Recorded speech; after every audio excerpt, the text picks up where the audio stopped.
I'm John Judge with 9/11 Citizens Watch, and He was sworn in. Mr. Judge, I want to remind you you're still under oath. I can only say that I'll tell the truth and nothing but the truth. If I tell you the whole truth, you won't need any more witnesses. We don't know the whole truth yet. But I do try to be honest. And I also try to get at the truth, which is a fairly slippery animal. I come sort of in the role as if someone on a staff of a commission, and I was trying to outline earlier and didn't go into great detail about some of the omissions in the report and areas that the report either doesn't clarify or misleads in, and some of those that I think bear the most fruit for a commission to look into in regard to 9/11, I mentioned before, is whether or not this was an intelligence failure. And I think it's been framed as an intelligence failure from the time of the Joint Committee forward, the joint inquiry by the Senate and the House. But I think framing it that way has put us in a position of then curing that failure by further funding, giving more powers to, fortifying, and failing to criticize in any fundamental way that same intelligence establishment that we're saying failed us on 9/11. I think the real analysis should be that there was a breakdown in every standard procedure of the intelligence agencies that had functioned prior to 9/11. And it should be looked at that way rather than that the system was dysfunctional, because had it been dysfunctional for all those years up to 9/11, someone would have done something to fix it, presumably. And there wasn't any move or criticism of it until you get to 9/11, and then everything that you see happening in the past suddenly doesn't happen in terms of the 9/11 events. So taking that intelligence failure route also means that we don't criticize the historical framework of deep politics and covert operations.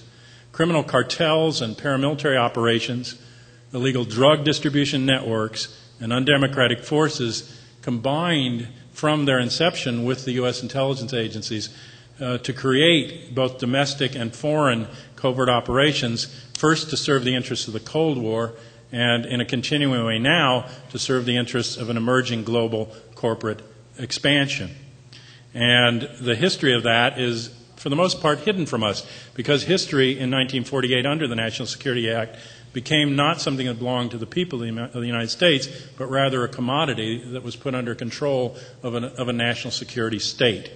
This is the military-industrial intelligence, and those are the original words in the draft of the speech, the military-industrial intelligence complex that Eisenhower warned about going out of office in 1960, that he saw emerging and said shouldn't have undue influence, but the only person that seemed to stand up to it effectively, John F. Kennedy, was removed from office in a rather abrupt way, and not much of anybody has challenged it since. And this commission would leave it in place and strengthen it and consolidate it. For a quick review, for those of you who don't know that history from 1954, of all the things that were done in our name and that I would contend have got us into the situation we are now, as well as all the rest of the people of the world who we don't know why they're angry at us, I would suggest William Bloom's two books, Killing Hope and Rogue State. I would suggest Peter Dale Scott's Drugs, Oil, and War, and also his earlier book, Deep Politics and the Murder of John F. Kennedy, to have a deep political understanding, which goes even beyond parapolitical in terms of how these things happen. And it's not so much a conspiracy in a boardroom as it is historical forces that combine. And also, you can find hundreds of books about the CIA. I challenge you to find more than 5 on the real intelligence establishment, the DIA, the Defense Intelligence Agency, and its branches, the Office of Naval Intelligence, Army Intelligence, Marine Corps. ONI is the oldest and largest intelligence agency in the United States. And the CIA is a think tank. When it comes to covert operations, they go to a liaison at the Pentagon, and the DIA takes over in terms of carrying out the operation. And we're seeing a clash right now between some of these old hands and how they want to restructure these intelligence agencies and whether something besides the DIA would be in charge. They're also over the National Reconnaissance Organization, whose initials used to be classified. That's the spy satellites, the National Security Agency, all the electronic listening. The black budget of the DIA is 10 times what the CIA has. They have 100 times more employees and 10 times more budget than CIA and FBI combined. And the only person that writes a little bit about them in the popular press is James Bamford. Puzzle Palace and his more recent books, Body of Evidence and Pretext for War. So for a novice, I think those are starting points. I have hundreds of other books, but I think that's a way to get into the topic and to understand how we got to where we are. Now, the two major covert operations that I think would bear fruit looking at that lead us into the period of 9/11 were run initially out of Carter's administration, suggested by Zbigniew Brzezinski, his security advisor, to go into Afghanistan and back a reactionary Muslim fundamentalist response to a socialist government that was in power there. There was an attempted coup, then there was a counter-coup, and then the U.S. came in to back the people that wanted to take them out of power, and they also did it in a way that they felt would force the hand of the Soviet Union into a military intervention. And Zbigniew Brzezinski said it would give them their Vietnam, and in a recent interview, he said he had no regrets about doing that, even though it potentially led into a situation like 9/11, because his words, what are a few stirred-up Muslims compared to the fall of the Soviet Union? But we, under that operation, we, along with the Saudis, and it was the largest financial, it was $3 billion, the U.S. part, and matched by the Saudis, through drug profits, the Bank for Credit and Commerce International, and the U.S. Funding it through Pakistani intelligence services. And it was a huge covert operation that armed and built the capability that we now like to call Al-Qaeda, which is a very loose term. The media make you think that it's some sort of a corporation with a CEO. It would be equivalent to saying the movement in the United States did something. I mean, that's how basic that term is. It means the base or an operation, but it doesn't have the sense of a cohesive organization. It has many factions and a wide range of differences, and it's certainly not run out of any one place or through one particular operation. It was the bin Laden family in Saudi Arabia who financed by the CIA, built the operation caves that we're led to believe are the source of our current problems. So it's a direct route to understanding. And then when did that actually cut off? Because there was funding even after the fall of the Soviets there and their withdrawal and the rise of the Taliban. There was U.S. intelligence funding of the Taliban. There was a $43 million transfer even in 2001 to the Taliban to stop growing opium. When they stopped growing opium there, in part, then the Northern Alliance took over, and now with the new government that the U.S. has helped to bring in, they're back up to 85% of the world opium production there in Afghanistan. And there appears to be also ongoing U.S. covert funding of other fundamentalist Muslim movements in other countries besides Afghanistan in the period post 9/11, and certainly up to that period. So I think that would bear fruit, and I think the people who have studied the history also know that the Taliban warned the United States about the 9/11 attack. The Taliban offered 3 times to turn bin Laden over to an international court. That was called "We don't negotiate with terrorists." And then the Taliban was taken out of power in a plan that pre-existed 9/11. That goes all the way back at least to that summer, Colin Powell telling the surrounding countries that we were going in mid-October to take them out and staging the British and U.S. troops in the area to be ready for it before 9/11. And the Iraqi invasion was similarly planned well before that.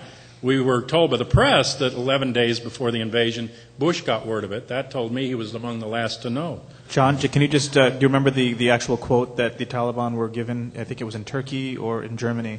We'll bury you in... Yes, they said they would either bury them in gold or bombs. I think was a carpet of gold or a carpet of bombs. Yeah, that would be and these were U.S. intelligence people. But the BBC also reported that Colin Powell had forewarned the surrounding countries of the invasion.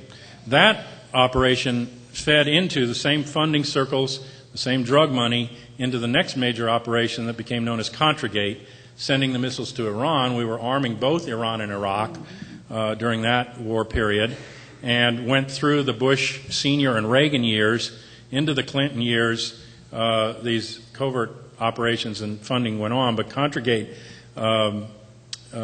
existed then, and many of the people that ran it, including some that were brought up on legal charges and convicted, were brought in then as the new advisors to the Bush administration and the Bush administration team.